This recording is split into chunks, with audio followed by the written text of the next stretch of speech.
I regret marrying someone as immature as Paul. Younger women like you are definitely better.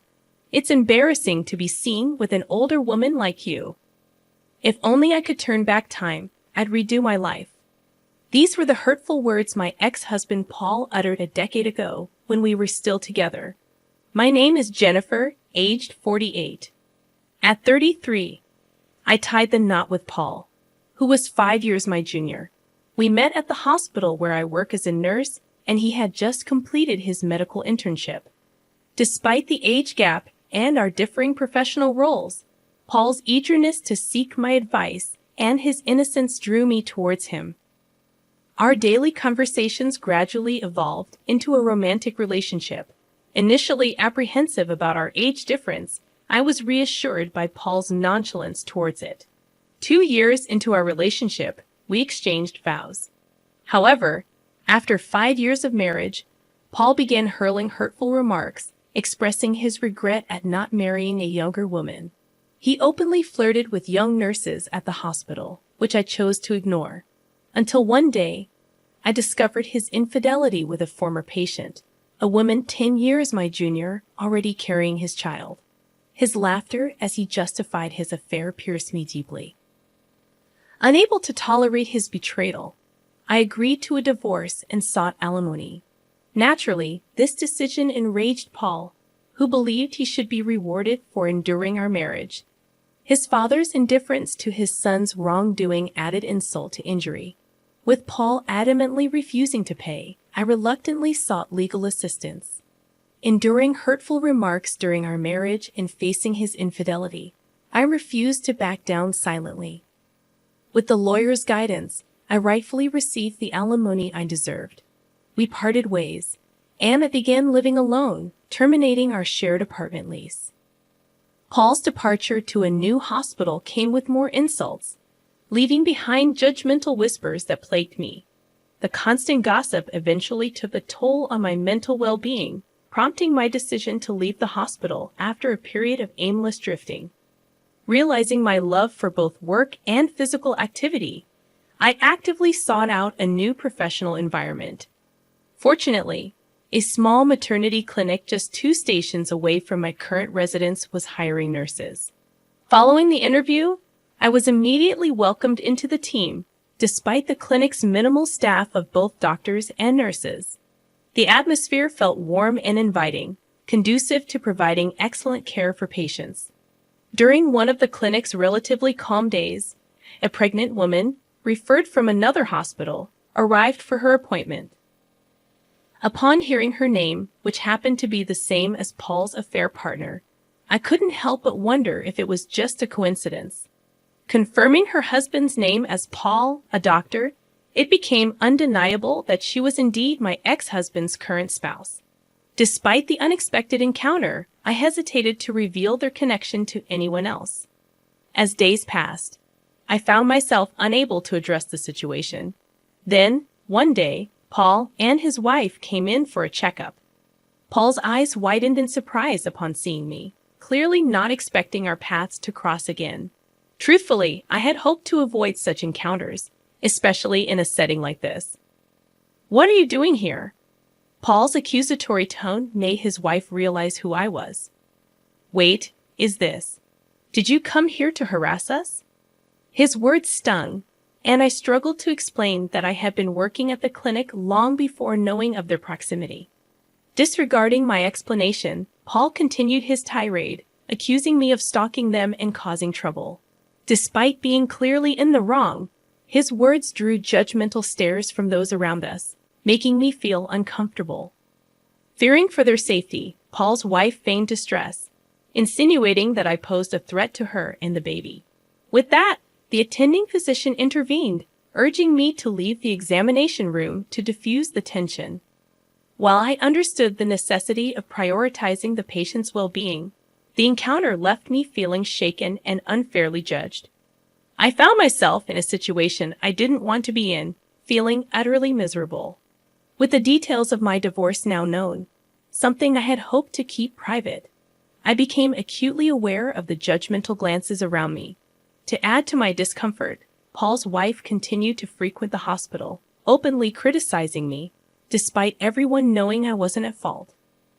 As a patient, and one with a delicate pregnancy, I felt torn between avoiding upsetting her and respecting her privacy, leaving everyone at a loss for words. Remaining in this environment until her delivery, which was still over 6 months away, seemed unbearable.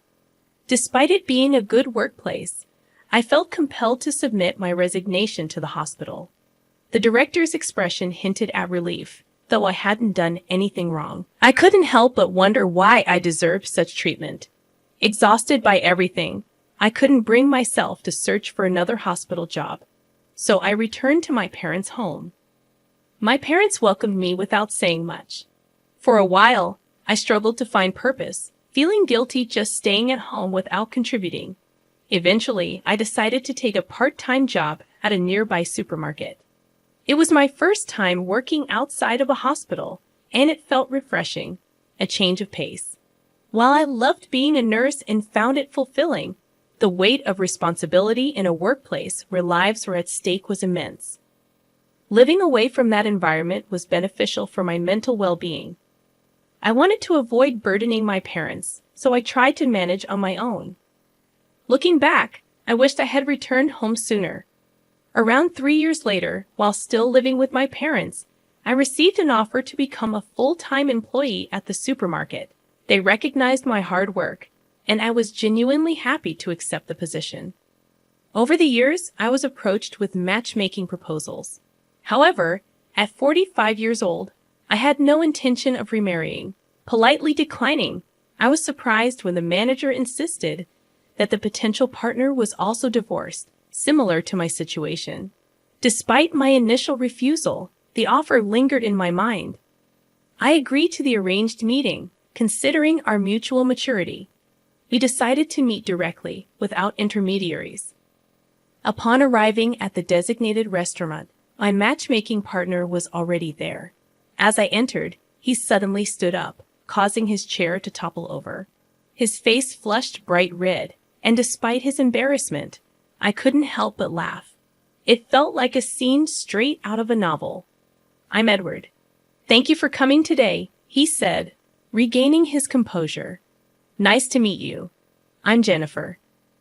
Perhaps due to the initial mishap, we quickly found ourselves at ease with each other. I discovered that Edward had visited our supermarket during a business trip and had been captivated by me at first sight. He had convinced the department manager, who turned out to be Edward's senior from university, to arrange our meeting. "I'd like to pursue a serious relationship if possible," Edward expressed. I had come prepared to decline, but unexpectedly, I found myself wanting to see him again. After 6 months of dating, we decided to get married. My parents liked Edward's personality, and they were genuinely happy for us. Our life together, filled with Edward's care and consideration, was truly blissful. Since we were both older, we hadn't planned to have children from the start. However, when I turned 48, my health took an unexpected turn. I wasn't feeling unwell. I was pregnant. I never imagined I'd be pregnant at this age, and certainly didn't expect my discomfort to be morning sickness. I suspect Edward felt the same way when I shared the news. "It looks like I'm pregnant," I said. Edward responded naturally, "That's wonderful. So, who's pregnant? Do I know the person?" "Yeah, I think you know her very well. She's right in front of you," I replied, pointing to myself. Edward looked bewildered, staring at my belly. "Huh. I'm the one who's pregnant," I clarified. He remained silent for a moment, processing the news. Then, with wide eyes, he asked, "Wait, so you mean we'll be parents?" "Yes, it seems that way," I confirmed. "Really?" he explained. "Wow." As he hugged me tightly, I could hardly believe it. "Unbelievable, it's a miracle," I whispered. "Is it okay if I go through with it?" While I had never considered not having the baby, my age was a factor. Thinking about the future made me anxious. Even at the hospital, they asked, "What will you do?" I understood the risks of advanced maternal age for both mother and child. Not everyone would agree with our decision. People might question how old we'd be when our child turned 20. The uncertainty of parenting at this age also worried me. Still, I couldn't bear the thought of ending a life that had taken root. What are you saying? Of course, it's natural. Edward's immediate response made me happy. I believed it reflected Edward's genuine feelings. However, after a while, he started worrying about my health. Even for a man like Edward, I could imagine the potential challenges. We discussed it thoroughly, and our desire to have the baby remained unchanged. We began preparations with the doctor's guidance. Both our parents were surprised and concerned, but they were genuinely thrilled. And so, it was decided that I would give birth at a well-equipped, large hospital. The obstetrician was a very caring and competent doctor, which was reassuring. On one of the prenatal checkup days, not only the obstetrician but also an internal medicine doctor came for extra precaution. Edward was supposed to be there too, but unfortunately, he had urgent work and couldn't make it. So, I entered the examination room alone. To my surprise, there was my ex-husband Paul. Honestly, encountering him again in such a place felt unbelievable. Ha, seriously. You're a 48-year-old pregnant woman. It's impossible to give birth at your age. He burst out laughing. The obstetrician and the nurse present both had puzzled expressions, but Paul paid no attention. You have no right to say such things. I'm just concerned, I retorted. A grandma getting pregnant? It's gross, he continued. Is that how you treat patients? Even without the anxiety that pregnant women already face, spewing such hurtful words is unbelievable. And you called yourself a doctor. What are you acting all high and mighty for? Besides, this hospital mostly caters to celebrities. Do you even realize that? It'd be better for you to leave before embarrassing yourself, doctor. I'll leave without being told. Giving birth in a hospital where doctors like you work? No way, yeah. Just go, doctor, Paul sneered, pointing towards the door. This lady is the wife of the Taylor Group's significant donor. Son's wife, to be precise. Huh? You might not know her since you're new here. He continued, but before he could say more, Mrs. Taylor intervened. This can't be true, but we're complete strangers. Nevertheless, your recent remarks were way out of line. As Mrs. Taylor said, it's hard to believe a doctor would say such things. Edward, my husband, walked in just as Paul turned pale. Sorry for being late. My wife was. Edward began, sensing the tension in the room. Observing my angry expression, Paul's pale face, and the overall atmosphere, he stopped mid-sentence. What's wrong? I was told by this Dr. Paul that it's disgusting to give birth at 48. I explained, seeing Edward's concern. His expression changed instantly upon hearing those words. Paul? You're Paul, right? You insulted my wife. Edward's voice was stern. Paul stammered, denying the accusation, but Edward pressed on. How can you insult a patient like that? What kind of hospital is this? I can't trust this hospital with my precious wife and unborn child. Just then, the nurse who had left earlier returned with the director. Mr. Taylor, I heard there was some rudeness. Director. Edward interrupted, his frustration evident. I thought this was a reliable hospital because my father recommended it. But I didn't know they had a doctor like this. It seems I chose the wrong hospital. I'm very sorry. No, that's not true. This man is not our doctor, the director clarified, surprising us. I just fired him. Huh? I just fired him, the director reiterated. I didn't know he was such a person. I just let him in because a friend asked me to. We don't need a doctor who spits out such insults. He will never appear in front of Mr. Taylor again. Hey, director. What are you saying? Paul protested, but the director silenced him. Shut up and be quiet. You get out of here right now. Don't ever come near our hospital again. Hearing the director's words, Paul protested, but the obstetrician who was there dragged him out of the hallway. The director apologized profusely, and we regained our composure and sat back down. However, Edward was still angry.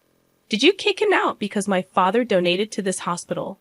If not, would you let a doctor like him run wild? The director shook his head and explained. Actually, Paul had only been at this hospital for a week. Paul's father was my classmate, and they had a reunion the other day, and he asked him to hire his son. He had no idea he was such a person, and he looked truly sorry.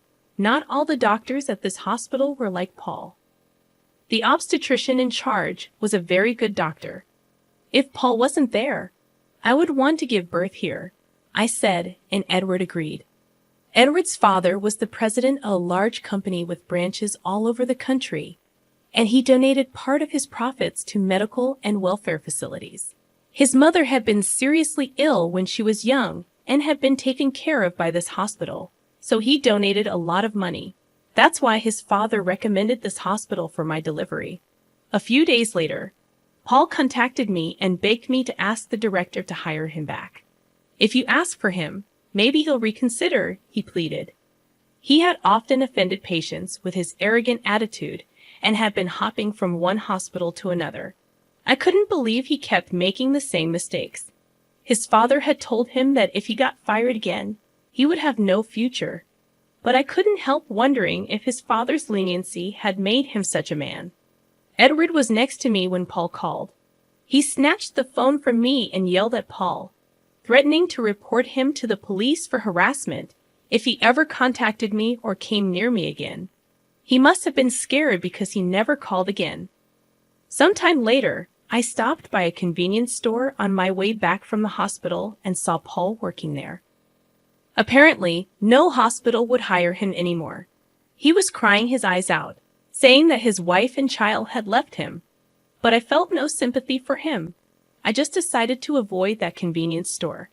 The following year, I gave birth to a healthy baby girl. She was so adorable.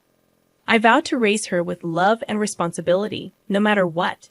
But Edward was smitten with her from the moment she was born.